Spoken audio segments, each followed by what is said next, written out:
There we go. Okay. Welcome to lesson 5. As we are embarking on the second to last class, hard to believe next week will be the last class. I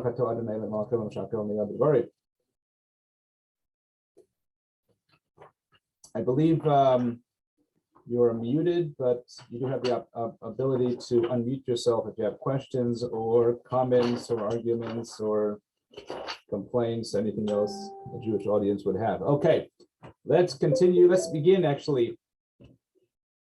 Lesson number 5 on page number 136. And today's lesson title is Ownership. Beyond lawful ownership. And as we've done in the last 4 classes, we will discuss the Torah's view on ownership, the values of ownership, and the mystical elements of it. And then we're going to translate it and see how that applies to halacha, to Jewish law.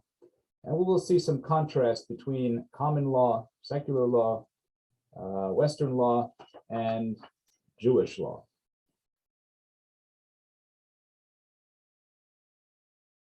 So today we're going to go straight into the lesson, the case studies. We have 3 case studies, and we'll discuss them from a logical perspective, from a legal perspective, and then we're going to study the theories of ownership, which will explain why we come to our conclusions, and then we'll learn the Judaism's theory or reality of ownership, which will then lead us to the Torah's perspective and halacha. So case study A. Let's open up our books to page 136. Page 136. Everyone got it there? Good. David and Mark are friendly work colleagues. One day, David is terribly hungry at work and in a terrible rush to boot. He notices that Mark has stored some food in the office refrigerator, but Mark is out of the office and unreachable. David reasons that since Mark is absent, he does not need the food that day, and he can replace it for him tomorrow. Considering their circumstances and a general friendly relationship, David is certain Mark would allow him to eat his food. So I think we can all relate to this story, this case study. You have David and Mark, they're friends, they're co-workers. They share an office or a refrigerator, and David is hungry. Mark is out of the office, and he's going to be gone for the day. David knows he's not going to be here till tomorrow. There's a bag of chips or there's some sandwich in there from the store, and he says, you know what, I'm going to eat it. Tomorrow, by tomorrow, I'll replace it. So my friend's not going to lose anything. And we're friendly anyway, so I assume he wouldn't mind. Can David, in your mind, can David take Mark's sandwich or bag of chips, eat it, with the intention of returning it tomorrow or before Mark comes back to work? Anybody want to chime in, give an opinion? Otherwise, I'll give my opinion, but you'll hear my opinion later.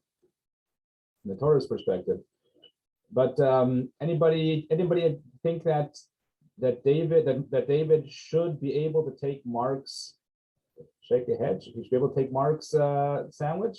Some no's. Anybody think he should not take Mark's sandwich? No. Okay, you shouldn't take it. Why? It's not his, right? He needs his permission. He needs his permission. Without permission, he should not take a sandwich. Let's say he knows that the expiration date on the sandwich is today, and Mark's not going to be here for another 2 days. A little wrinkle into the situation.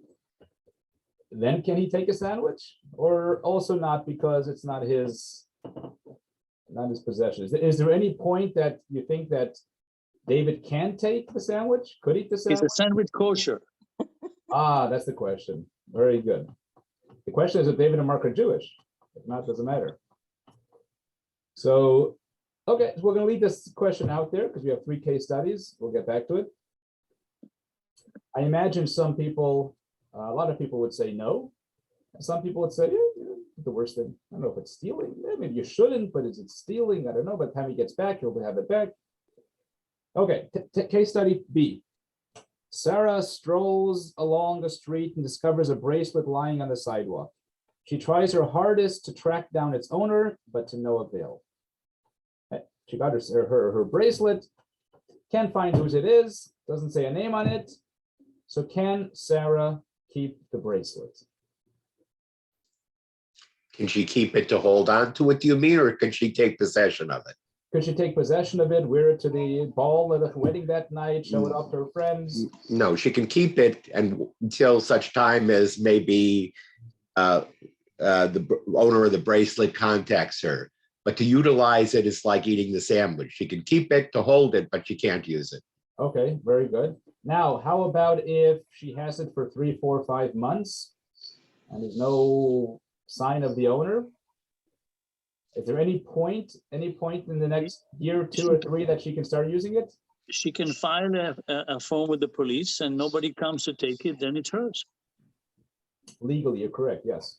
Legally, that you can file a form with the police, and if after a certain period of time, I don't know, maybe every state has different time periods, but then if nobody comes to claim it, they return it back to the finder.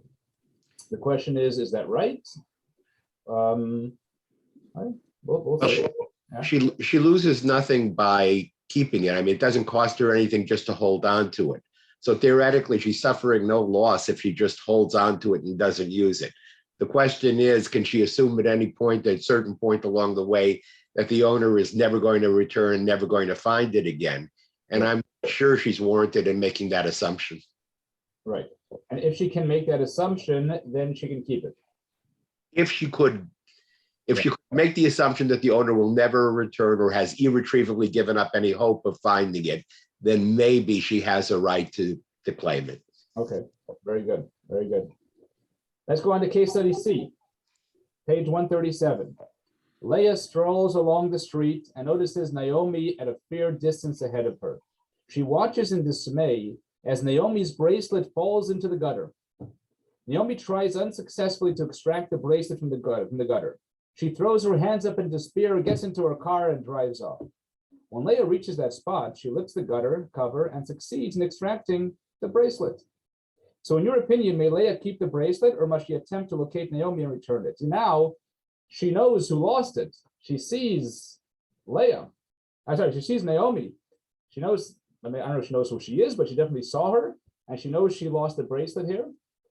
For some reason, she couldn't get out of the gutter.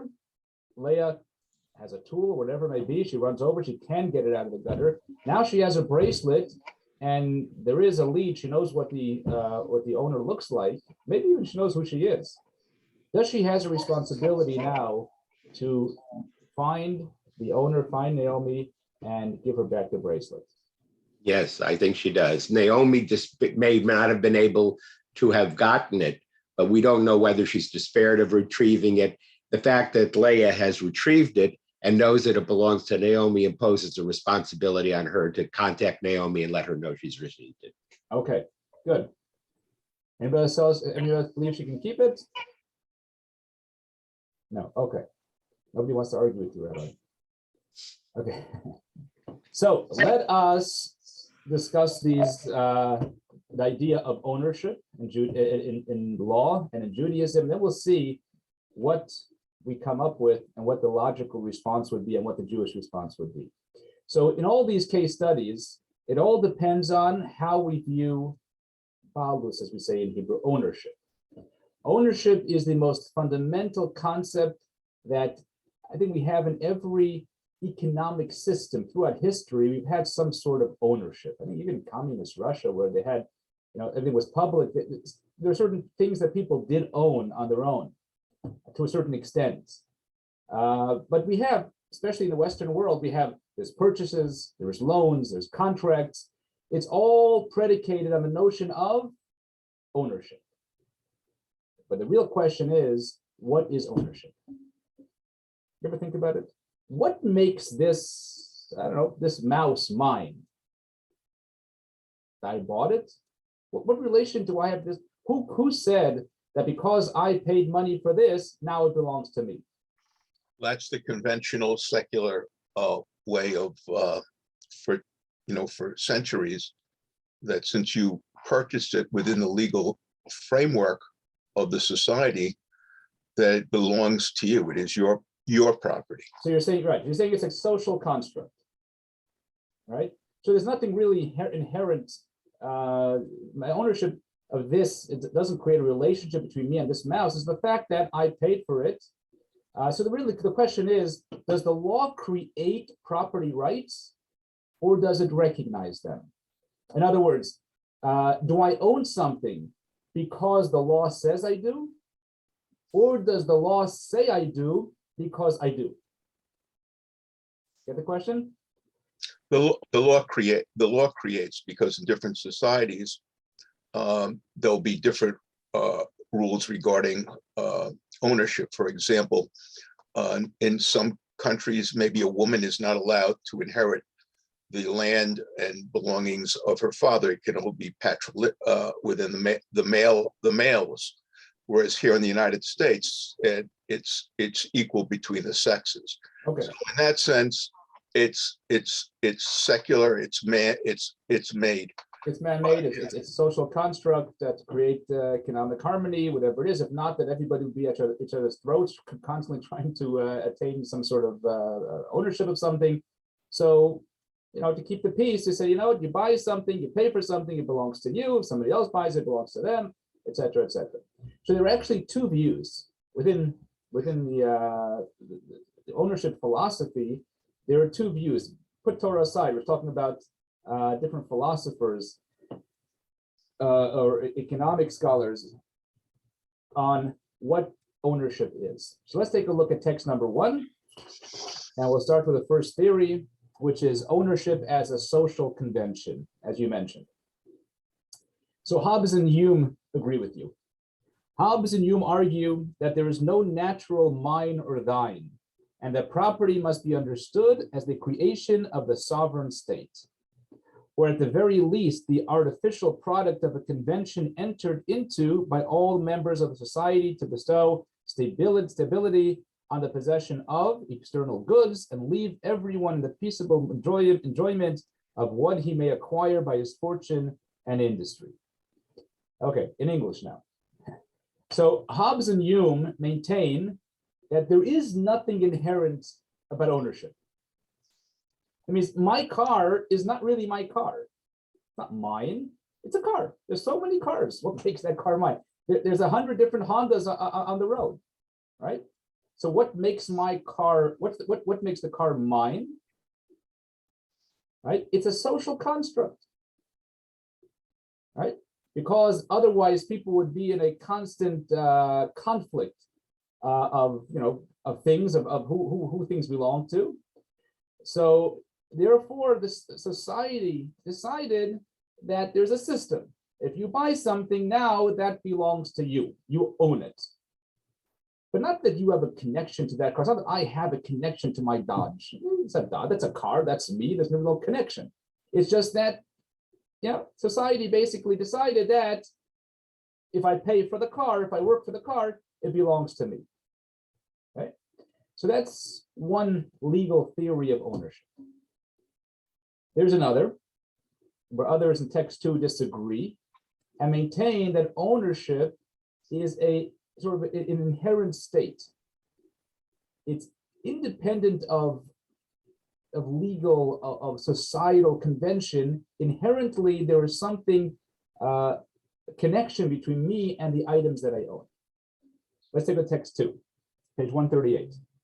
John Locke, on the other hand, was adamant that property could have been instituted in a state of nature without any special conventions or political decisions. Locke did not base his resolution on this difficulty on any theory of universal consent. Instead, in the most famous passage of his chapter on property, he gave a moral defense of the legitimacy of unilateral appropriation. Though the earth be common to all men, yet every man has a property in his own person. This no body has any right to but himself. The labor of his body and the work of his hands, we may say, are properly his. Whatsoever then he removes out of the state of that nature hath provided and left it in, he hath mixed his labor with and joined to it something that is own, and thereby makes it his property. And it being by him removed from the common state nature placed it in. Yes, by this labor, something annexed to it that excludes the common right of other men. It says Locke 1988, but he definitely didn't write this in 1988. It was in the 1600s. So what's his point of view? What's his philosophy? Locke maintains that ownership is an inherent reality. So property is an extension of my person, of me. So he said the logic is as follows. My hands are mine. Everybody can agree that these are my hands. I use them to pick fruit in the forest. So the fruit becomes mine as well. Right? Because I mixed my labor with this fruit, with nature, I removed it from its natural place, it becomes mine. Then I sell my fruit for $20, that money becomes mine.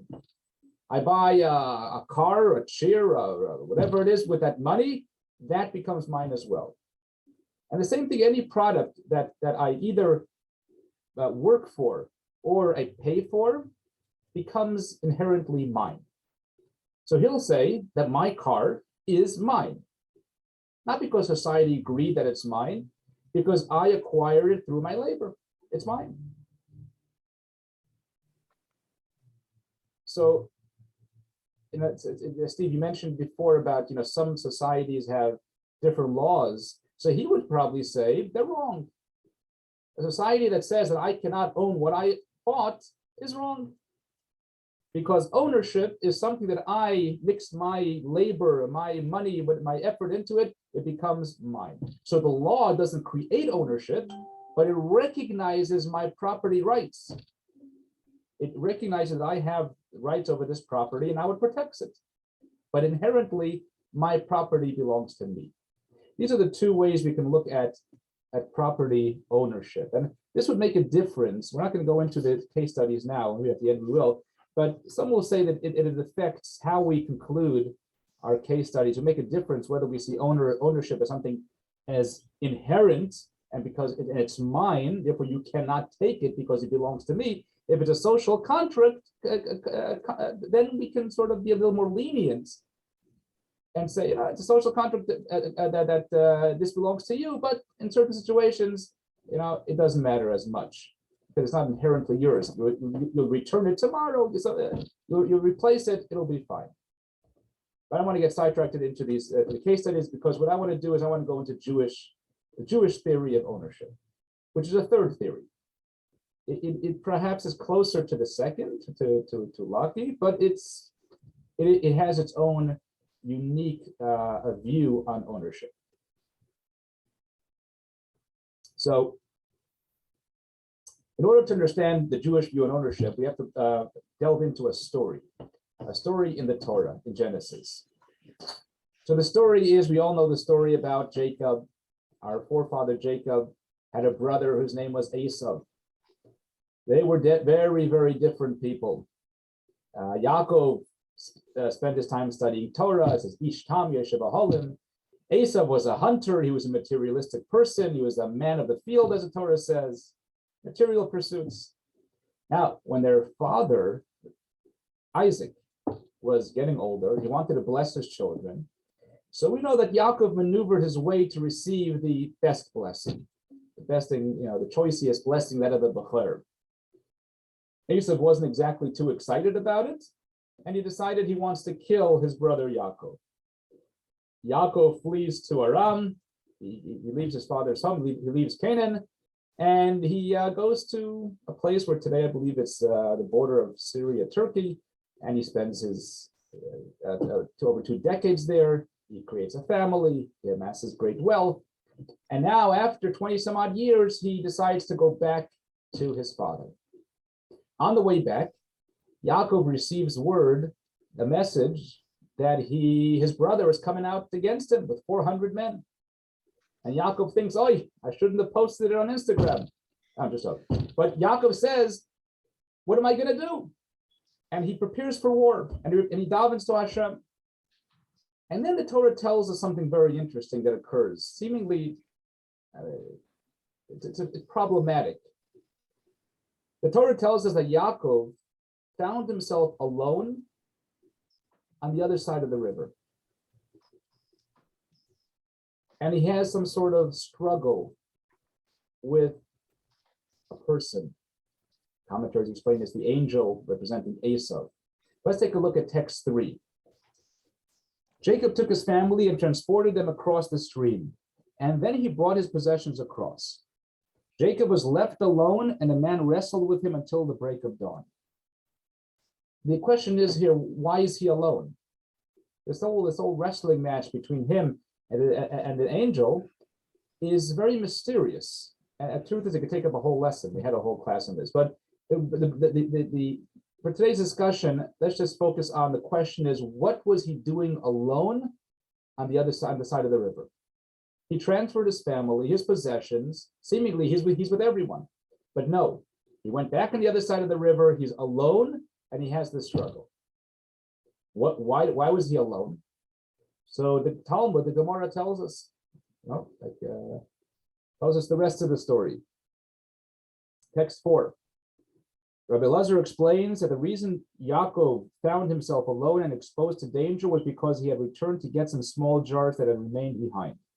This episode informs us that righteous individuals cherish their possessions more than their own bodies, because he got himself in trouble. I mean, he put himself in danger to go retrieve small jars.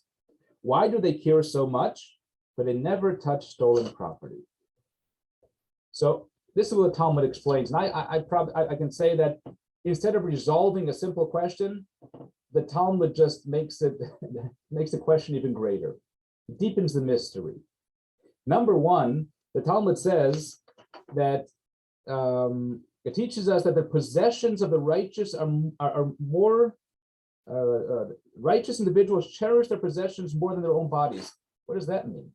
That sounds more like an Esau. That sounds like a materialistic person. To say that you cherish your possessions, your little jars, more than your body, shouldn't we expect the opposite from Yaakov, from Jacob? And secondly, what's that whole ending there? What does the Talmud say? For they never touch stolen property. Who's talking about stolen property here? What does one have to do with the other? It seems like it doesn't. As they say in Yiddish, it's klapnish. Doesn't seem to answer the question of what Yaakov is doing there, and it actually makes the question even greater. So for that, we need Chassidus. The Baal Shem Tov, the founder of the Chassidic movement, the Baal Shem Tov, has a fascinating and beautiful explanation in text 5. We're going to study the text, and then we'll read the text, and then we'll study it in greater depth. Page 143. The Torah is highly protective of people's personal assets. This is a result of the major spiritual principle that whichever material item we use, the garments we wear, the food we eat, or the utensils we utilize, we derive benefit from the spiritual force present within each item. For the existence of that item is sustained by virtue of the spiritual presence within it. Okay, stop it for a moment. We say in the Torah,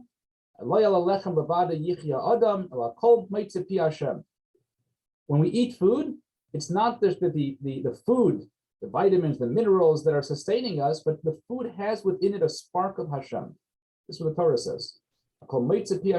The spark of Hashem that's within the food is really what's sustaining us. Okay, let's continue. Specific sparks of spirituality are embedded within each item. And through divine providence, items that are used by particular individuals harbor the specific sparks that are related to their soul. As a result, when we use a utensil, we eat food, or wear a garment to satisfy our corporal needs, we thereby repair the spiritual sparks embedded within them because we subsequently serve God with the energy that our body acquired through that item. We must therefore be highly protective of our possessions, of whatever we own, and of concern for the individualized spiritual forces they possess. It's a fascinating idea. Baal Shem Tov says, the fact that I own this car, the fact that I own this LaCroix is not chance. It's not just happenstance. I decided I was thirsty and I decided to buy this, but it's all divine providence. Because in this bottle, there's a liquid that has a spark of Hashem that's sustaining it, that has to be elevated. And it's me, it's my purpose in the world, specifically me, to elevate this LaCroix. How do I elevate it? I think because I'm thirsty, I'm drinking. No, because I need energy in order to teach a class, in order to learn Torah. So by drinking, clearing my throat, and getting energy to study Torah, I'm elevating this LaCroix.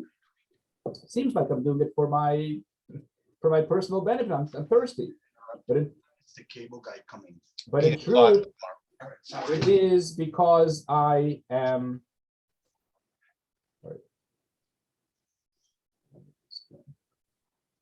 Yeah, I guess if you can just mute, so this way it will be a clearer background there. I want to share a video that explains this, I think, in a beautiful way.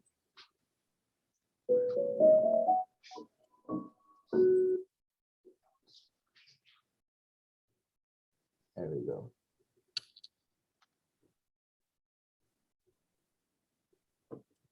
Okay.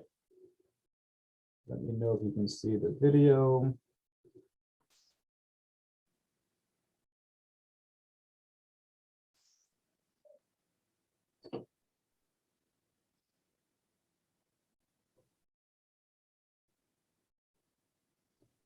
There we go.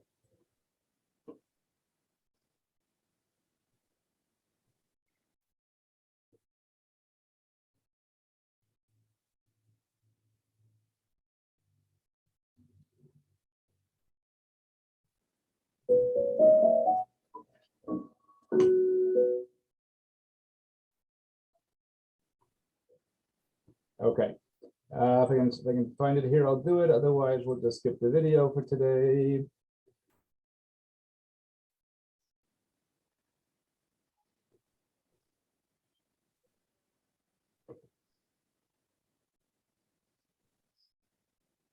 You see anything on the screen other than me?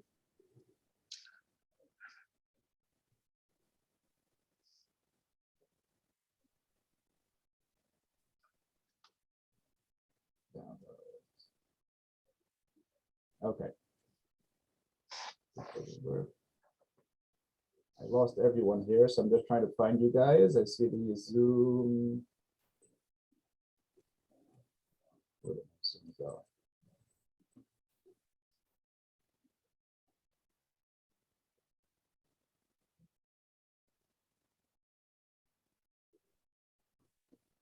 Okay, here we go. Oh, here we go. Okay.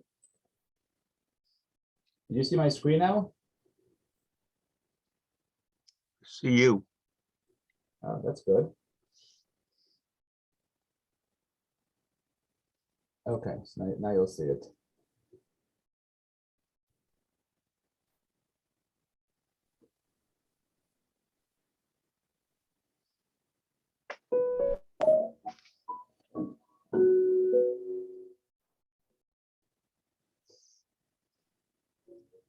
As human beings, we consider ourselves rational creatures.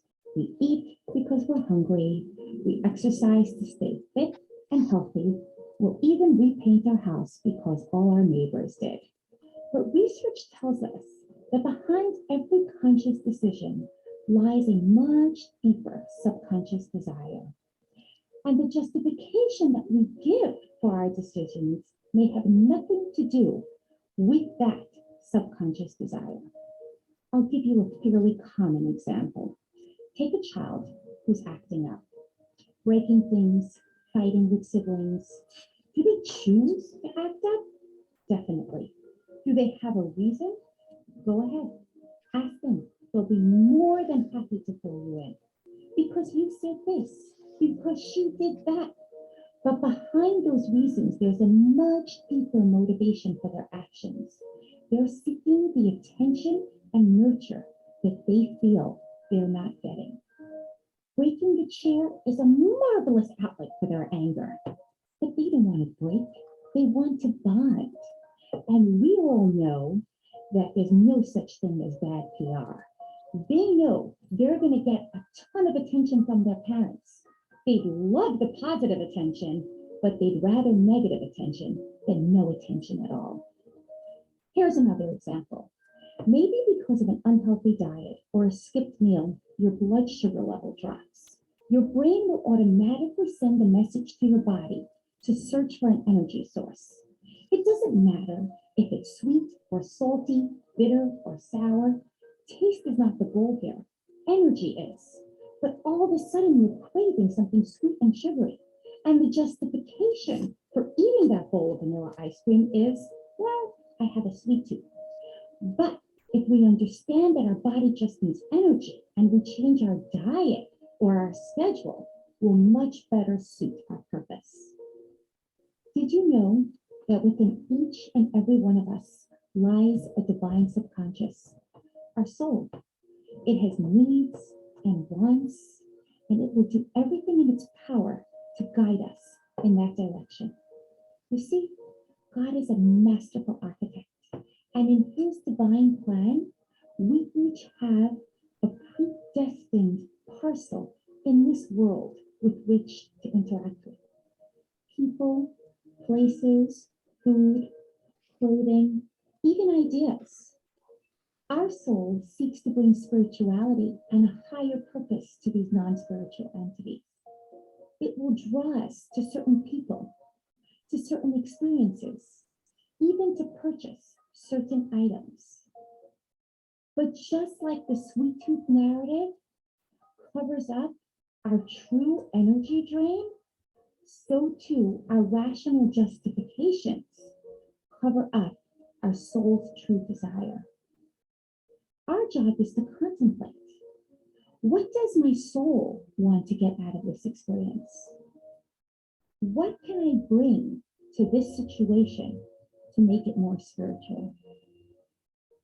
Everything we own needs to have a meaningful use, and every action that we take needs to serve a higher purpose.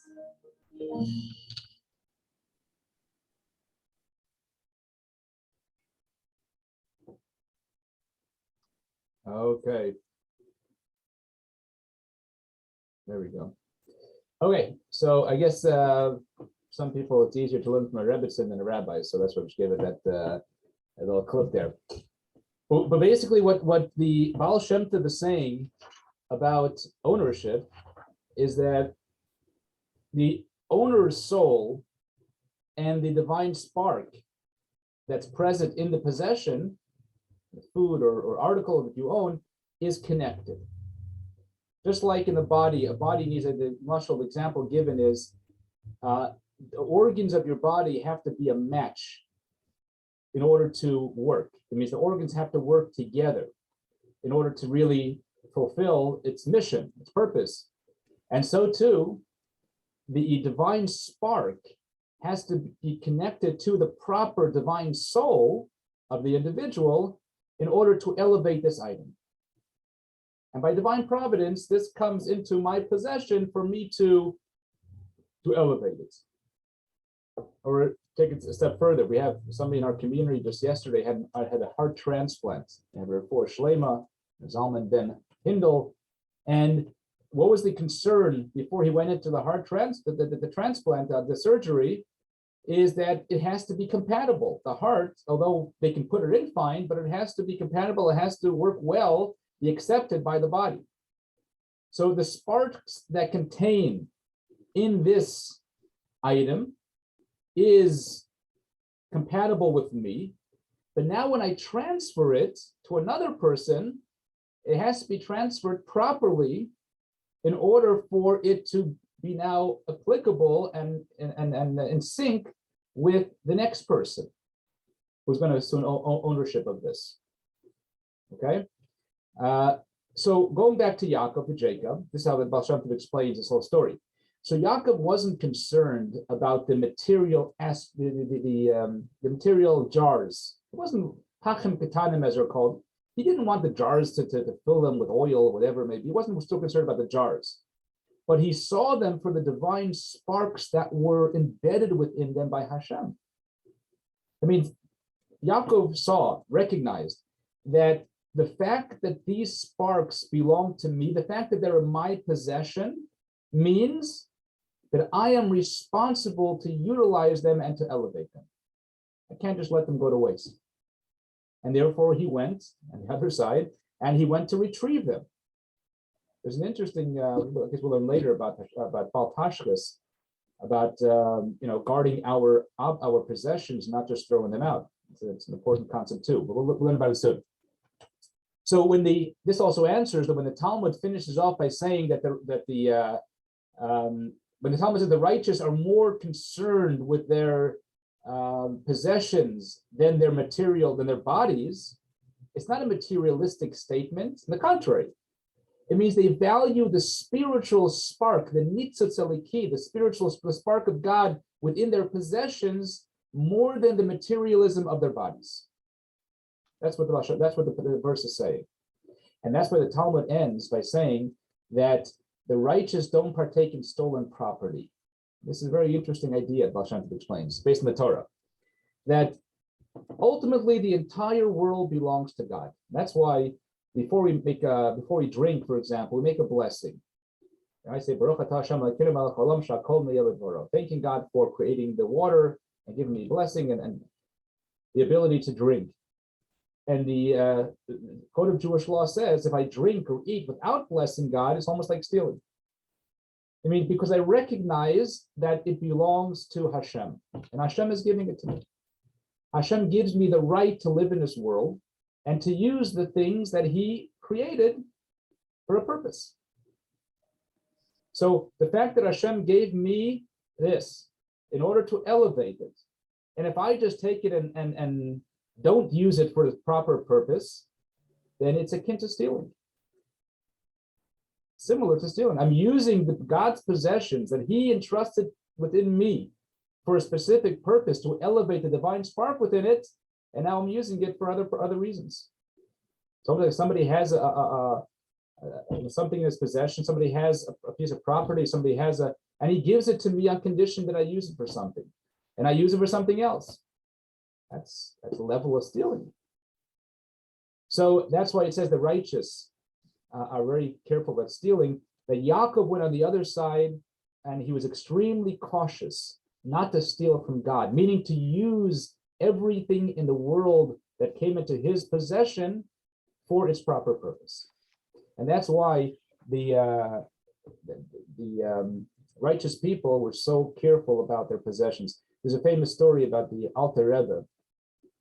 Somebody came to their Alter Rebbe's grandson and said that he remembers that Alter Rebbe had a snuff, it's called a tabak, he used to smell, tobacco. And he had a little case, a silver case.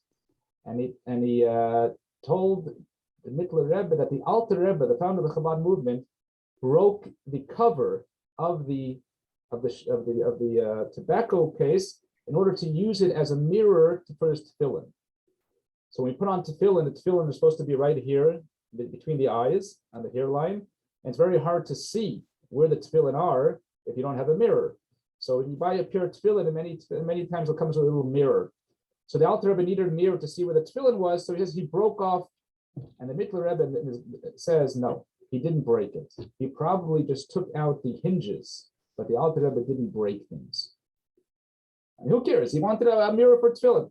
No, it can't be. The Alter Rebbe doesn't break things. Because the Alter Rebbe was a holy man who recognized that if I have this in my possession, it's a gift from God and it's there for a purpose. And who am I to break it?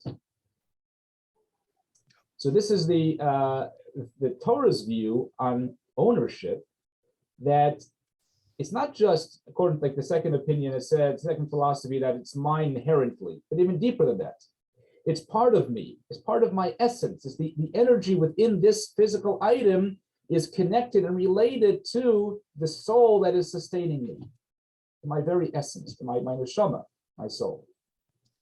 On a related topic, why is this last sentence, for they never touch stolen property, written in such an esoteric way that only takes a tzaddik to interpret it? Why not just give an explanation in a sentence or two so that a non-scholar can readily understand it? That's basically the way the Talmud is written. And that's why if you open up a Talmud, there's thick Talmuds, Now, the first 67, 80, or 100 pages is actual Talmud, then the rest of it is all commentary. And you have hundreds of different commentaries in the Talmud explaining what the Talmud is written that way in many places, like shorthand, and then the commentaries explain what the Talmud meant, which is why we have people like the Baal Shem Tov, and we have people like the Maharsha, the Rosh, et cetera, who are dissecting and deciphering what the Talmud means to say. But the Talmud is written in shorthand, and very possibly because the people who wrote the Talmud were at such a high level. You know, for example, if I take you're a doctor, if I take a medical book, right, and I say, why don't they write it just clearly? Why don't they explain what an esophagus is? I don't know what an esophagus is. You'll say, well, this book was written for doctors, right? By doctors. They don't have to explain what an esophagus is to doctors. But for me, I need an explanation. So I need a doctor to now explain to me what this means. Same thing with the Talmud. The Talmud was written by people who were discussing these Talmudic esoteric ideas, and they understood what they were talking about. But for us, we need commentary. We need somebody to explain to us what And we these need concepts teachers. are. Yeah, Teachers. exactly. We need the teachers. Thank Okay. you. Thank you very much. Sure. So just to wrap it up here, this concept that I think we all agree, all civilized people agree that stealing is wrong. But there are a lot of places, a lot of scenarios in which there's a gray area, like the case of case study A. Case study A, where David wants the food, he's hungry, and his friend Mark is not in town, he's not going to come back for 2 days. Is it stealing? Even those who say that you shouldn't do it, but the question is it really stealing? He's not going to eat it anyways today, and tomorrow he'll get a fresher sandwich. So no damage has really been done. That's the argument we can make. And just a side note, we learned in lesson 1. Remember, we learned in lesson 1 that Jewish law, when it comes to benefiting from somebody else's property, we can do so sometimes without the person's consent, like parking in somebody else's parking lot, even though we didn't ask them permission. But that's different. That you may be allowed to do, but you're definitely not allowed to consume somebody else's item. Right? When his property is unaffected by it, like parking in somebody else's parking spot, that's a little different. They may be lenient in that sense. When it comes to consuming somebody else's property, Jewish law takes a very strict approach, as we'll see in text 6. The Alter Rebbe writes in the Shulchan Aruch, in the Code of Jewish Law, page number 144. If you enter a private orchard or garden, you may not pick its fruit without express permission from its owner. This applies even if the owner of the orchard is your dear friend, and will certainly be extremely pleased to hear that you enjoy their fruits. Nevertheless, since the owner is unaware of your actions in real time, it is forbidden to benefit from their fruits. This principle applies in all similar cases. The public must be cautioned regarding this law because it is commonly transgressed due to lack of awareness. The Alter Rebbe is saying the idea that you're not allowed to use somebody else's items, you're not allowed to take something that belongs to somebody else without permission. Now, if ownership is merely a social construct, then we can make a reasonable social assumption that your friend or your colleague won't mind. So it's justified, right? But if ownership is conceived as a inherent reality, and it's mine, then no assumption, even if it's reasonable, assumption can't change the fact that this belongs to somebody else. And taking it without permission is stealing. So if the person doesn't know, if I didn't notify them that I'm eating their sandwich, or I'm taking their fruit in the orchard, even though I may assume that they may be happy when they find out, but the very fact that now they don't know about it, now this belongs to them, and it's inherently theirs, their soul's connected to the spark within it, you can't take it. That's called stealing. Now, there are exceptions. It doesn't mean that there are no reasonable assumption can be made. Sometimes you are allowed, for example, let's say, take the orchard example. Let's say you're walking through your friend's orchard, but your friend told you a while back that it's okay. Or if the Mining Hamedina, meaning the custom that in this city, that's what people do. People, so owners assume that people will go through, or their friends will go through, or their employees will go through and eat from the trees. In that sense, it's okay. Or take the example of the lunch.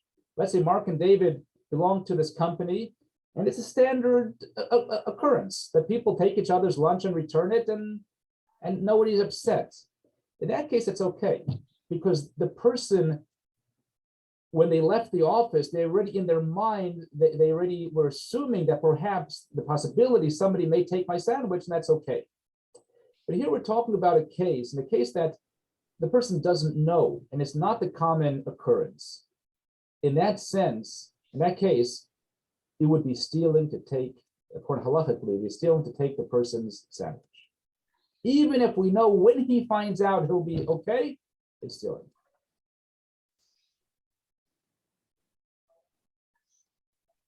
Pretty straightforward. Pretty straightforward, yep. Based on the fact that we are all connected to our possessions, and we all have our own mission to elevate the sparks within those possessions.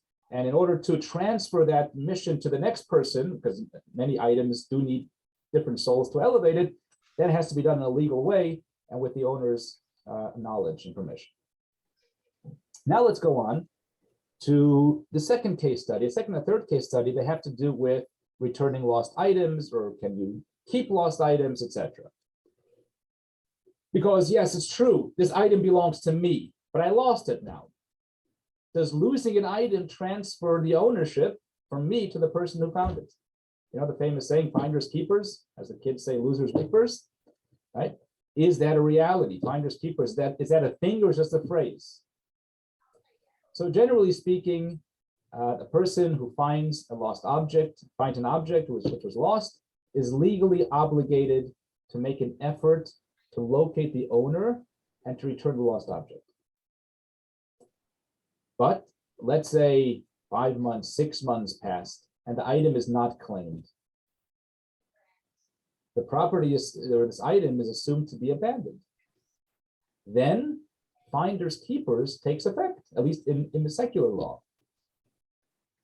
Take a look at text 7, lost property at Cornell Law School.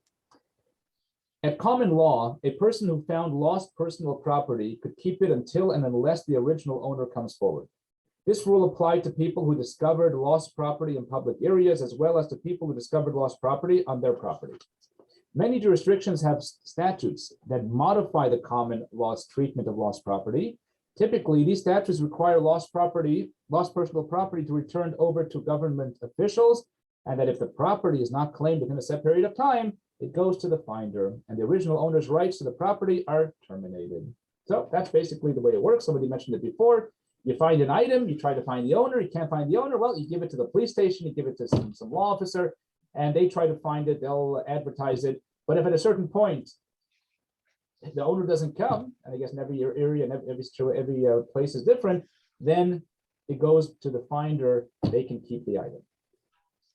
Okay. One issue does the Talmud clarify what is a genuine and reasonable way of publicizing that you found a lost item? I mean, I'm sure in biblical times, as in modern times, that could cost someone money and so on. You're going to advertise it in the paper. You're going to put billboards in public places. What constitutes then a reasonable effort to find the owner? Okay, good question. So number one, this reading that we just read is not from the Talmud. This is Cornell Law School. The Talmud has a different take on it. The Torah has a different take on it. Yeah, well, I mean, from the Torah point of view. Right, okay. So now we're going to learn the Torah's perspective. See, Jewish law, Torah also commands us to return lost property to its rightful owner. Right? It's actually one of the 613 mitzvahs. We call it Hashavas Aveda. And you have to go through great length. Actually, the Mishnah, the Talmud talks about exactly how they would return lost objects, how they would find the owners. Back in the time of the temple, where everyone went 3 times a year to the Holy Temple, the Beis Hamikdash, Passover, Sukkot, and Shavuot, and people would take everything they found, and there was a certain place there that people would say, this is, look, this is what I found. Anybody lose it? The original lost and found. Exactly. Let's take a look at the mitzvah of returning lost objects to from the Torah, from Deuteronomy, and we'll discuss it and see the Torah's angle, which is quite a bit different than the secular angle. Text 8. If you see your fellow's ox or sheep straying, do not ignore it. Be sure to return it to its owner. If the owner is not near you, or you not know the owner's identity, take it home with you and keep it until they come for it, whereupon you shall return it. Do the same if you find their donkey, garment, or anything else they have lost. You may not ignore it. All right, so this is the mitzvah. You find something, whatever it may be, you have to return it. Now, there are three distinctions that are apparent in these words of the Torah. Three things we learn from these words in the Torah that are different, you can say, than secular law, Western law, when it comes to returning objects. Number one, Jewish law forbids us from ignoring a lost object. You see something on the floor, you see a bracelet on the floor that somebody lost, you have to pick it up. You're mandated to pick it up and find its owner. In secular law, a person can ignore the lost item. I mean, if they choose to pick it up, there are certain legal requirements they have to attempt to find the owner, return it, but they don't have to pick it up in the first place. If I walk by your bracelet and then somebody else steals it, I can't be charged. I mean, I decided not to pick it up. That's one distinction. Number two, in Jewish law, there's a personal requirement to actively return this, whatever I found, this property. In secular law, I can give it to the authorities, and they can find it, they can try to find the owner, but in Torah law, the requirement is on me. I have to take all reasonable steps to locate the owner. What's reasonable steps? There are different examples. I have to hang up signs. I have to put ads in the community paper, whatever it is that any money I expend to try to find the owner, I can then ask the owner for it back. But I have to, whatever methods are used in that society, in that country, in that area, to locate the owner of lost objects is something that I am required to do. Okay. Now, if in America, for example, I live in a place that requires me to give this item to the police, then I have to do it. There's a general rule that dina nemachusa dina when it comes to monetary, specifically monetary issues in the law of the land is the law. So then I have to do that. But Torah itself tells us that I have a responsibility to find the owner on my own. Number three, that this is a key, the Torah does not provide an expiration date. There's no expiration date to return the lost property. I have to hold on to this indefinitely. I have to try to find the owner if it's days, if it's weeks, if it's months, if it's years. And take a look at the next text, text number 9, which tells us, taken from Maimonides, how long I have to wait. If an announcement or notification regarding the discovered item was made and the owner did not come to claim it, the item should remain in the possession of the finder until the arrival of Elijah the prophet. Isn't that fascinating? This in Hebrew, it's Yehemunach ad sheyavi Eliyahu. What does it mean till Elijah the prophet comes? Elijah the prophet is going to come when Mashiach comes. And there's a term, the Tishbi, Yataritz, Kushis, Vaboyas, that all the many times in the Talmud that there are things that are left unanswered. There are certain arguments or certain questions, and he answers, Elijah the prophet will answer. When Mashiach comes, Elijah the prophet will answer. So when a person finds something and made a reasonable effort to try to find the owner and cannot find the owner, they still can't use the item. They have to wait until it's clarified, until Mashiach will clarify who the owner is. This cannot be used. Why? Go back to a reason. What is ownership in Judaism? Ownership is an inherent reality. Now, if you look at secular law, Western law, there is no concept of a lost object remaining in limbo. Why? Because if ownership is a social construct, and it's there for a utilitarian reason, then having something in a state of unresolved ownership is not beneficial socially. It's not socially beneficial. So therefore, give it to somebody. After months or whatever may be the time, somebody should be able to be using this. So therefore, if nobody came after 3 or 4 or 5 months, whatever it is, okay, you can keep it. But because Judaism looks at the relationship between the object and the owner as an inherent relationship, soul to soul, spark to soul, therefore, you can't just say, oh, I tried, therefore nobody came to see it, and therefore it belongs to somebody else. I was recently in an Orthodox shul, and they had a lost and found, and they said there was a sign saying, if no one claims it's within 30 days, then we're going to discard the item, which is contradictory to what this law is. So we're going to get why- to that soon. We're going to get to the exception soon of when you can either discard it or keep a lost object. There is an exception. And the Rabbi House actually touched upon it in the beginning of the class.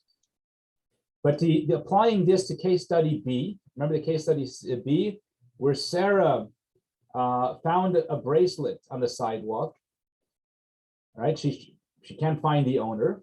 And the answer is that she cannot keep this bracelet because she is not the owner. She has to keep it in her closet, whatever it may be. Maybe try to find somebody else, give it to if there's a way in town, a place that people come and find lost objects, or maybe give it to a shul or the rabbi, the president to announce it, whatever it may be, she has to give it to somebody or keep it in her own possession until Elijah the prophet comes or the owner comes, whatever happens first. So that's the general law of returning lost objects that is influenced by the idea of ownership being an inherent connection to the object. Okay, now we're going to go to the exception, because there is an exception of when a person can keep a lost object, and it's very important. And perhaps it may apply to case study C. So when we talk about the Torah view of seeing an object as inherently connected to the owner, as opposed to secular law, the social construct, which one would be stricter?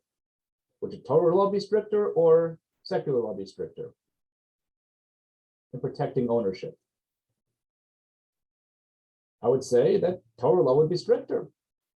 It would be much more difficult to remove ownership from an object because there's an inherent relationship.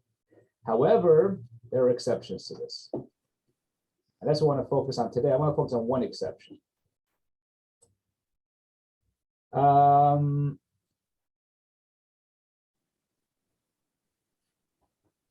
So this what we're going to introduce to you is something called Yiyush. Yiyush is probably most students who study Talmud start off with a chapter called Elu Mitzias. Elu Mitzias Shaloi ve'elu Chayv Lahafiz. These are the things that you find that you can keep, and these are the list of things that you find you have to announce and try to find the owner. Okay, we usually start learning this in like 5th grade, 4th, 5th grade. This is the introduction because it's very practical and it's an easy part of Gemara. So basically, the Mishnah starts off by saying that if you find, for example, money, cash, do I have to try to find the owner? No. Why? Because cash has no unique markings, identifying marks.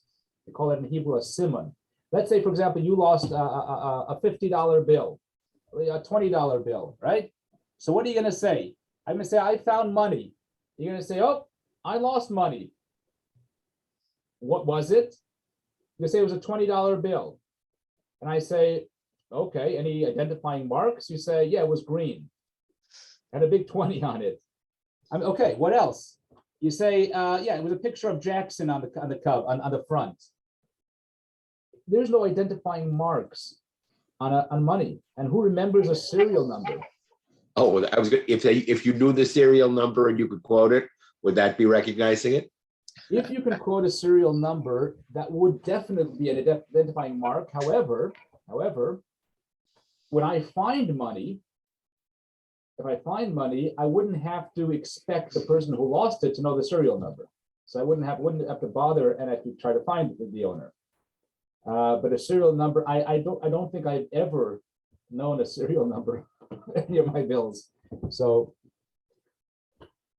if you find money, if you find a wallet with money in it, a wallet has identifying sign. People can recognize their wallet. So those are things that you do have to try to find the owner. So let's take a look at text A. Text A taken from Maimonides. And Maimonides basically focuses on the fact that, remember, the Torah said that if you find a simula, a clothes. So Maimonides asked, page 147, by mentioning the example of a garment, the Torah teaches us a law. Every garment is unique and contains features by which it can be identified. We therefore presume that its owner will seek its recovery, and we are obligated to return it. This establishes a principle. Any article that has identifiable features is assumed to have an owner who seeks its recovery and must therefore be returned. By contrast, a lost article that no longer has owners who seek it, because they have the spirit of its recovery, belongs to its finder, even if it bears identifying features. Okay? So you find bread, a loaf of bread. The Gemara, the Mishnah says, but that depends. Bread that comes from a bakery, forget about it. You're not finding bread from a bakery, they all look the same. There's one baker in town, and he makes all the breads the same. But bread, you found homemade bread. Homemade bread people can identify, they can recognize as their homemade bread, then you would have to call it out. So anything that's similar to a garment, which is why the Torah uses the word garment, that has an identifying mark, you'd have to call out. Okay? What's the rationale? The rationale is that if I find money, if I find $100 bill outside, the owner, the person who lost it, gave up on never finding his $100 bill, because he knows it doesn't have an identifying mark. He knows even if somebody found it, there's no way they're going to try to find the owner, because how do you know if they're saying the truth? So therefore he gives up. You lose money, you give up. You lose a wallet, you lose a watch. I'm going to try to find it because I can, perhaps I can find the person who found my watch and give identifying marks, and I'll get it back. So anything that does not have a siman, since the owner gave up on it, over. There is an instance, even if something does have an identifying mark on it, I can still keep it. Let's take a look at text 10b. If you discover a lost item on the seashore within reach of the tide, or in an area inundated with a flooding river, you may keep it. This applies even if the item has an identifying feature. This law is derived from the command to return an article that was lost to your fellow and you found it, implying that the obligation extends to any circumstance in which an article is lost to its original owner, but is likely to be found by others. This excludes an instance in which the item is assumed lost, not only to its owner, but all people. In such an instance, the owner certainly despairs of its recovery. Since the Torah says that somebody lost the item and it was found, it refers to any item that was lost and can be found. But let's say you're in a tsunami or in a hurricane or whatever it may be, and something came into your home together with the tide, together with all the water rushing down the street, and you grab onto it. It's somebody else's. It's a watch. It has identifying sign. You can legally keep that watch because the owner gave up. His whole house washed away into the river. He despaired, gave up of ever finding his watch again. And that's in halacha, it's called yiyush, despair. So here's the key. If a person despaired of ever recovering a lost item, their ownership of this item dissipates. And therefore, now the item is considered ownerless, and anybody who picks it up can take possession of it. So before we discussed, we know of how do we exchange property? How do we exchange items? I give you a soda, you give me $1. Okay, so it's a purchase. I, in my conscious mind, willingly gave you the soda, you gave me the $1 as an exchange. But there's another way that I can sever myself from this soda, ownership of this bottle of soda, and that is if I give up on ever finding it. I know I lost it. Now, if I don't know I lost it, that's a different case. I know I lost it, and I give up on ever finding it again. Now that in halakha and Jewish law, mystically speaking too, I have severed myself from this item. I'm not the owner of it anymore. If I find it, I can pick it up and it belongs to me. But if somebody else finds it, it belongs to them. In Hebrew, there's a term called hefker. Hefker means it's free for all, and anybody can pick it up. So, for example, if I find a $20 bill on the floor outside on Lyons Avenue, on the sidewalk, wherever it is, I can assume that the owner gave up on this item. I can pick it up, belongs to me. No need for me to take it to the police station or anywhere else. Okay, that's the idea of Yiyush. Does the finder in that instance have any obligation if perchance he happens to run into the person who, on very reasonable evidence, is really the true owner? Is he obligated to give that money? For example, you lost the $20 bill in front of the Chabad house, and you remember that you dropped your wallet there, and you picked up the wallet, and you didn't realize that money had fallen out. I come along, pick up, and you despair, you're never going to get it again. I pick it up, and then we meet, and you just casually mention, oh, I lost $20. I'm almost sure I lost it at the Chabad house. My wallet dropped out, and am I obligated to give you that money? Legally, halachically, no. Because ownership has now, my ownership of this item now ceased to exist because of my despair. I am not the owner of this item anymore. Now, how do you determine despair? Hope. People always have hope and faith. How does one publicly declare despair? I'm not going to find my $20. Right. So that's what the Talmud talks about. The Talmud says, how do we know if somebody despaired? So if it's something like money, something that has no identifying sign, then your average person will despair because there's no way of getting it. He knows there's no way of getting it back, and therefore it's considered, even though one particular person may not despair, but because people generally despair when they lose their money, that's called despair. Another example, as we learned in text 10, is if you see it with a flood just flying into the river and you're able to catch it at the last moment, the owner saw it, all his possessions going into the river, that's considered despair.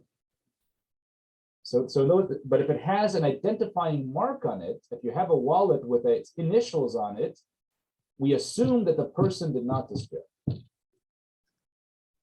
You assume the did not. If it has a wallet with his initials on it, if it has an identifying mark, we assume he did not despair, and therefore he is still the owner of this object. Legally, he's the owner because he never gave up. He never gave up ownership. Cognitively, never gave up ownership of it. Interestingly, and this is a side note, I want to get sidetracked here, but the Gemara says that if you found the money before he gave up on it, it means when he came in your possession, he still didn't give up, but when he finds out he's going to give up, it's not considered giving up because you took his item when it still belonged to him. It's called Yiyush Shalei Midas. There's a whole discussion about the Talmud. We're not going to get into it now. Okay, so based on what we've learned now, let's go into Maral. The Maral explains it. The Maral of Prague, text 11. Your page 150. Your property is not a part of your body from which you cannot be separated. Rather, it's your possession, something external that belongs to you. Therefore, if you lose an item and it's no longer in your possession, and you have also removed it from your consciousness through abandoning the hope of its recovery, strict principles of ownership dictate that it is no longer yours. It's ownerless. This is what the Maharal says. So, according to the Maharal, is explaining this halacha, that yes, it's true, there is an inherent spiritual relationship between the person and their possessions, but it doesn't mean that the person and their possessions are inseparable. We were not born with our possessions, right? We have right to buy possessions from others and sell it whenever we want. So the spiritual relationship means that while the object is legally under my ownership, it reflects a spiritual relationship between this object and my soul. However, at a certain point, my role in elevating this object is over. And now it's somebody else's opportunity or privilege or responsibility to elevate the sparks of this object when I sell it. And the Maharal explains that there has to be the legal state of ownership. It requires a conscious relationship between the owner and their possessions. It means once I consciously give up and remove myself from my possessions, it doesn't belong to me anymore. We do this before Pesach. Pesach, we said we have to get rid of all our chametz. Get rid of it. It's impossible. You have crumbs in your house. You can't get rid of every crumb in your house before Passover. So, but there's a prohibition of owning crumbs, or of owning chametz on Passover, even little crumbs. So what do? We do something called bittul, where we say a certain prayer, a certain phrase, and you can even do it in your mind, and say, all the crumbs of chametz that are in my home are ownerless. Hefker ka'afra da'am, it's like dust on the earth, it doesn't belong to me anymore. By saying those words, I remove now my mind, my consciousness from these crumbs of bread. They don't belong to me anymore. It has to be sincere. And therefore, we can't do that with our expensive pots and dishes and say, they don't belong to me anymore because we really want them. If somebody takes them, we'll be upset. But for the crumbs and the other issues in the house and Pesach, we can say, hey, they don't belong to me anymore. So when a person decides in their mind, consciously, I will never find this thing again, I'm removing myself, I give up on finding my money, then they actually remove the ownership, the relationship, the spiritual relationship from this item. So the ownership there's no ownership anymore. Now let's try to apply it to case study C. Remember case study C, and I forget who was in case study C, but there were two women. One lost the bracelet. And we saw who lost the bracelet. You saw her, right? Leah. She's walking, she sees Naomi losing her bracelet. Naomi, she lost it in a gutter that goes off to the ocean. And she's trying to open it. She can't open it. She goes, oh, she wrings her hands in despair. And she walks away. Now Leah comes along and she somehow can open the gutter. And she saw Naomi despair, physically despair. I'm not finding this anymore. Legally, strict halacha says that Leah can keep this bracelet. She has no responsibility, according to Jewish law, to track down the owner and return it. She can keep this, even though it has an identifying mark. Now, I know what you're thinking. I'm thinking the same. It seems unfair. She knows who lost it. She saw her. Come on, tell her to run after the owner and find her and return it. It's a lot easier to return that than to return other things that the Torah expects us to return. But this is the point. The point is that the reality of the matter is that when somebody makes yush, consciously gives up on ever owning this item again, the reality of the matter is they have distanced themselves and removed their ownership from this item. Not everything in reality is fair, but the Torah is fair. The Torah should be fair. So how can the Torah? So the answer is, the Alter Rebbe writes in the Code of Jewish Law that although the reality is there, and since the reality says that if somebody gives up from ever finding an item, it doesn't belong to them legally and reality, nevertheless, the Torah asks us to go a step further, beyond the letter of the law. And this is text number 12. All the above accords with the letter of the law. Nevertheless, the good and proper course of action is to extend yourself beyond the letter of the law and return a lost item, even if its owner already despaired of its recovery. So you're talking about operating legally. Legally, it doesn't belong to Naomi anymore. Is that fair? It doesn't seem fair, but that's the reality. The Alter Rebbe says the Torah is not happy, not content with everybody following the law.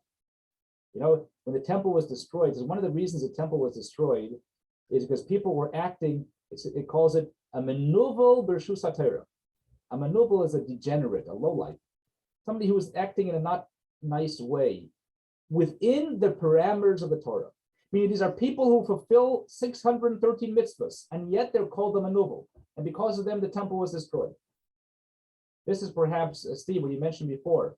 If you told me you lost $20, I found the $20. I know it's you who lost the $20.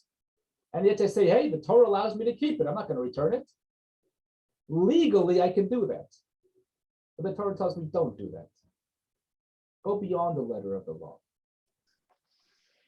You know who owns it? Return it to them. The court can't do anything to you. The court can't force you, can't compel you to give it back to the owner because it doesn't belong to them anymore, because they severed their ownership from it by giving up. Yet, go beyond the letter of the law. Big mitzvah. Go. And there's a reason why the Torah creates this concept, this construct of the law and the letter of the law. If it's not fair, why doesn't the Torah just say, give it back to them? If it's not fair that Naomi doesn't have her bracelet, even though Leah knows who lost it, just say she should return it to her. Why go and tell us the law and then say, but the law is not enough, go beyond the letter of the law? So let's take a look, one more text here, the Maral of Prague, text number 13. Our sages state that we are not required to return a lost object to its original owner once the owner has despaired of its recovery. This seems unfair to many people's sensibilities. How can we appropriate someone else's belongings for which we neither toiled or troubled? However, the Torah's legal system is not a system of pragmatic ethical conventions. In the pragmatic ethical system, it would make sense to return a lost object even if the owner despaired of recovering it, because such systems are designed to maintain social order. And for the sake of social order, it seems more plausible to grant the lost object to the original owner. Conversely, pragmatic ethical conventions dictate that if we find gold or silver vessels with identifying features and publicize our find once or twice, then if the owner fails to come forward to claim them within a year or two, we may be able to keep them for our own use. After all, considerable time has elapsed, and despite our diligence in publicizing the find, the owner has not stepped forward. Apparently, the owner will never appear, and therefore keeping the items will not rattle the social order. That's only if you follow social order. But in Torah law, this would not be the case. Even if we publicize the lost property numerous times, we may never claim it as our own. It must be stored safely until the arrival of Elijah the prophet. Torah law takes this extremely stringent stance because it is based on strict logical principles free of pragmatic reasoning. Some might object. True. Strict principles of ownership dictate that the despair of an object should result in the automatic suspension of ownership. But from an ethical standpoint, shouldn't one return the object anyway in order to spare its owner from suffering loss? The answer is that our sages indeed assumed that position. They stated that we should return the item even after its owner has lost all hope of recovery, not as a legal obligation, but as an act of kindness. The sages derived this too from the Torah, which calls upon us to step beyond the strict letter of the law and act kindly to others. In this way, the Torah is a perfect system. It maintains laws that are consistent with true principles of logic. At the same time, it teaches us to act with kindness. So the Maral explains that Jewish law reflects an inherent ownership theory, not a social contract, but an inherent relationship. As a result, it doesn't fit neatly with social convenience. It's not always convenient. Most of the time it means that it's more strict and more stringent than the secular approach, right? However, there are times that it takes a more lenient approach, not because it's more lenient, but because this follows logically, follows the reality of a person's relationship with their possessions. Okay, it's not fear. Therefore, the Torah comes along, the sages come along and say, go beyond the letter of the law. Beyond the letter of the law is a very powerful and important part of Torah. So much so that, I'll give you an example. Chicken for kosher. What's that? Chicken is kosher. But chicken for kosher is more of adding a fence around the Torah. Right. Well, that's the same. But beyond the letter of the law is a little different. Beyond the letter of the law is not so it's a fence around the Torah. The reason why we don't eat chicken and milk, although the prohibition in the Torah is meat and milk, not chicken. Chicken is fowl, is bird, is because at a certain point people were mixing up chicken and meat, and they said, if we allow people to eat chicken and milk, they're going to come to eat meat and milk. So stay away. Yeah. Beyond the letter of the law means the law says A, B, you do A, B. The Torah is saying that go beyond it. Example I give of the children. Children come home from school. I know my children, they have to do homework every day. Let's say 15 minutes of homework, a review. Come home, let's say 5 to 5:15 is homework time. Imagine a child does homework 5 o'clock and does homework and studies till 5:30. Makes the parent very proud. Not the first 15 minutes, the second 15 minutes. Why? The first 15 minutes, they had to. That was the law. The law of the house is you got to study 15 minutes. But the fact that the child on their own added another 15 minutes of studying, that the parents quell. It means a lot more than the first 15 minutes. And so too to Hashem. Hashem says these are the mitzvahs, but I'm also giving you an opportunity, the ability to make me even prouder by going beyond the letter of the law. Not replacing the law. Rabbi? Yeah. So like we had this class, I think a couple of sessions ago about doing tshuva and going beyond the letter of the law so you can enable someone to do tshuva. Right. And so there are a lot of parallels there, I think, what you're saying. Would that be someone who's like trying to be a Benoni instead of a Rasha, or is something there and in terms of, action? Yeah. So we learned it before, you're correct. Going beyond the letter of the law is something that Hashem expects of us. That actually it refines our character. Somebody who follows the law doesn't necessarily have a tremendous character. They're just law-abiding people. If I follow the laws of the United States by, I may be a stickler. I just may be, we call it Yiddus Hayeka, right? I follow law. I want law and order. But going beyond the letter of the law is that really demonstrates that this person's a mensch. For example, I have to give 10% of my earnings to charity. It's called tithing. I have no choice. So Hashem said. So let's say I gave this month my tithing. I gave my tithing, I gave my maaser. And now somebody comes to me, they need help. Legally, I did my job. I gave it. But when I help out that person, even in a minor way, and I gave out another 1%, that shows that I'm a mensch. I'm not just following a law. I'm not just giving charity because that's the law, but I'm doing it because of the kindness, because of the chesed.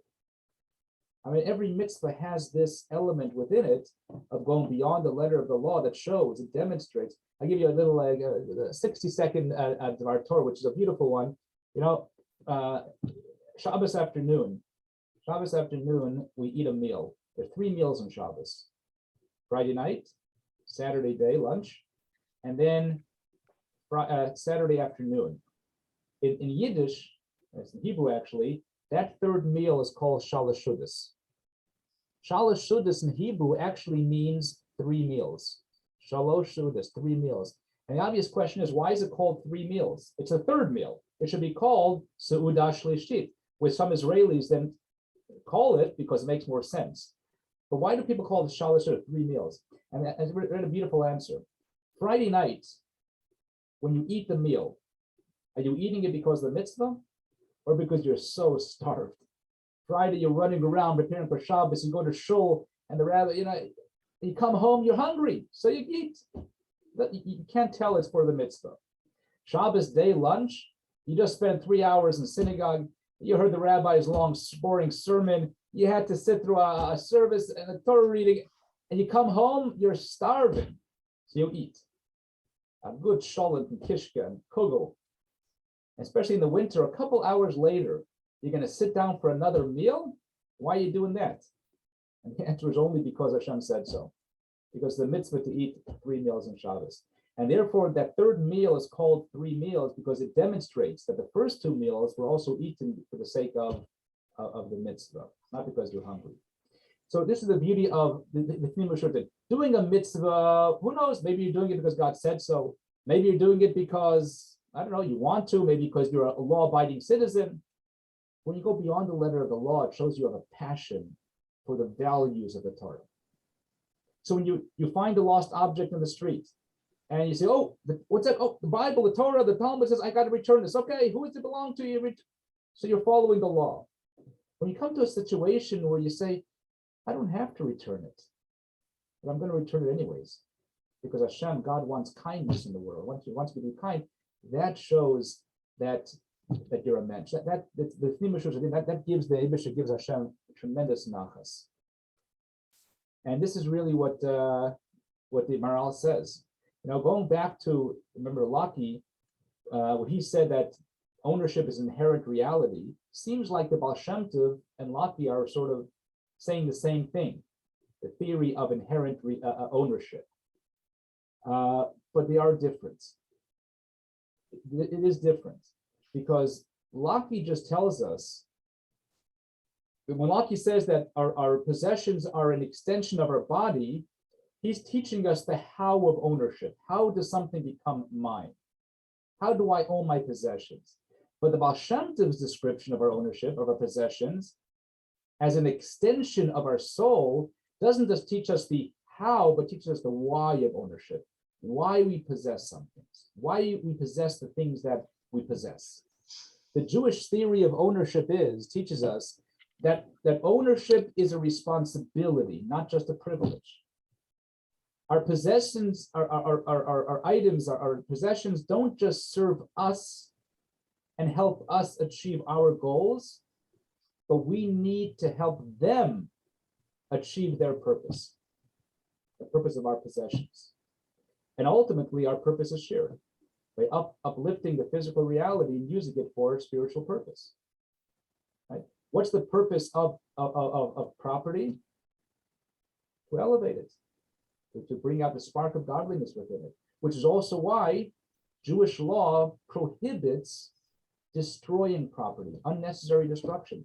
We call it in Hebrew bal tashkis. It's a biblical prohibition. Our grandparents never let us throw out food, right? Bal tashkis. Also because we were starving kids in Russia, but bal tashkis is something that we're not allowed to just throw something out for no reason. Look at text 14a.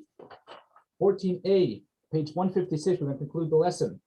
When you lay siege to a city for an extended period of time as part of a battle to capture it, do not destroy its fruit-bearing trees. Jewish law teaches that this prohibition of bal tashkis is not only in context of war and fruit trees, but any act of destruction committed for no productive reason is a prohibition.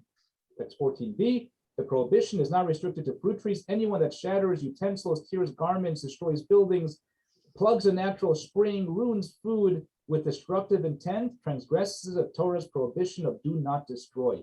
And the answer is why? It belongs to me. I can destroy it, it's mine. But the Torah tells us that everything in the world was created for a purpose and has to be used productively. So when we own something, we have a personal responsibility towards that something, towards that thing. There's a specific role that we play that only we, when it's in our possession, can elevate the divine spark within it. So therefore, we should value our possessions like our forefather Jacob did. Not because he was a materialistic person, but because he recognized the responsibility he had to elevate. We walk into our home, everything in our home are objects waiting to do mitzvahs. The books on our shelf are being ready to be studied. Our cars are waiting to be elevated by giving somebody a ride. We're doing a mitzvah errand. Our money by giving charity. Everything in our home is there for a purpose, and when we use that object for a purpose, we elevated that and we fulfilled our purpose, our relationship to that physical object.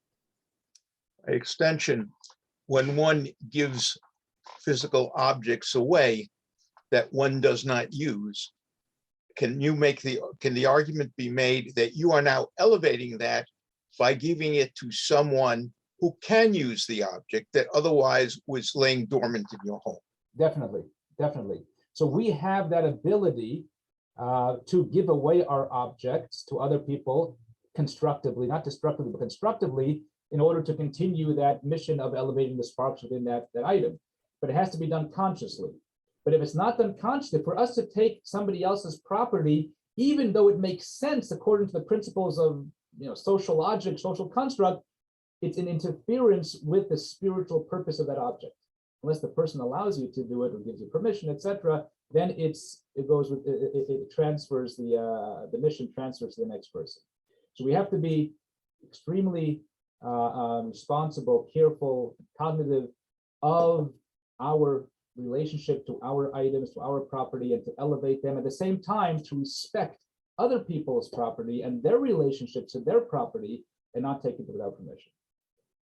Okay, wishing you all a great night. Thank you so much for joining. If you have any questions, you can ask questions now. Otherwise, we can wish each other good night. Thanks, Rabbi. Yasher Koyach. You're very welcome. You're very Thank welcome. you. Next week, same Thank you, time, same place, last class. Stick around. I'd like to ask you another question. Sure. I'm going to turn on the air conditioner because I've been sweating here the last hour and a half. Go ahead. When one, for example, gives physical objects or monetary contributions for charity, right? Unless you're at tzaddik, when it's done strictly for the spiritual benefit, there's also this tax deduction that always comes into the equation. So is it still considered a godly act to give money or possessions, even though the intent, partially or mostly or full, is to get a tax deduction? Good question. So the answer is there are different levels of charity, but they're all called charity.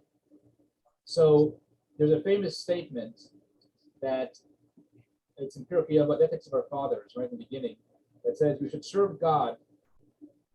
We shouldn't serve God like an employee seeking payment, but we should serve him like an employee or like a servant with not seeking payment. That means we should do mitzvahs for the sake of doing mitzvahs. However, then there's a commentary that say that a person should always do a mitzvah, even not for the right reason, called shaloi lishma, not for for the sake of the mitzvah, because when you do mitzvahs, even if it's not for the sake of mitzvah, eventually you will start doing mitzvahs for the sake of the mitzvah. Moving to charity. Charity is actually an exception to the rule, because charity, it says, even if somebody loses $1, it falls out of his pocket, and a poor person finds it and buys some food with it, the person gets a mitzvah of charity. Because the bottom line of charity is that a poor person benefited from his money. How he got it, how he gave it, okay, there are different levels of charity. Give with a smile, but at the end of the day, as long as that your possessions fulfill the mitzvah, you get a mitzvah. Most people give charity for the sake of charity, with a side benefit of getting a tax break. Even those who give charity only for the tax break, at the end of the day, those who need the money, the poor people, the organization, the school, whatever it may be, was benefited from the person's donation, and therefore it's a mitzvah. So if you're asking, is it a greater level of charity, giving for the simple sake of charity, for God's sake? The answer is yes. But just like put on tefillin, not every day I put on tefillin, I'm doing it for the right sake. Sometimes I'm putting on out of routine. Doesn't mean I don't put on tefillin. Doesn't mean it's not worth tefillin. If I'm not in the mood today, complimenting my wife, or one Friday, I buy flowers every Friday for Shabbos, I give to my wife. One Friday, I'm not in the mood. We got in a fight Thursday night, or whatever. We're not getting along today. Should I still compliment her, or say no? Since I'm upset at her, therefore I'm not going to do it. And the answer is, you should always be kind to other people, even if you don't feel like it, because being kind is the essential ingredient. Feeling like being kind is an added benefit. It's a benefit, no question, but being kind, even without feeling like being kind, doing somebody a favor, even if you don't want to do them a favor, is still a favor, it's still a mitzvah, and it's still beautiful in God's eyes. So the answer to your question is yes, it's definitely a mitzvah charity, even though there are ulterior motives behind it, it's still considered a mitzvah. Thank you. You're welcome. Okay. Guess we'll see you next week. Thank you so much. Bye. Bye, Nico. Bye, Sol. Bye, Steve. Bye.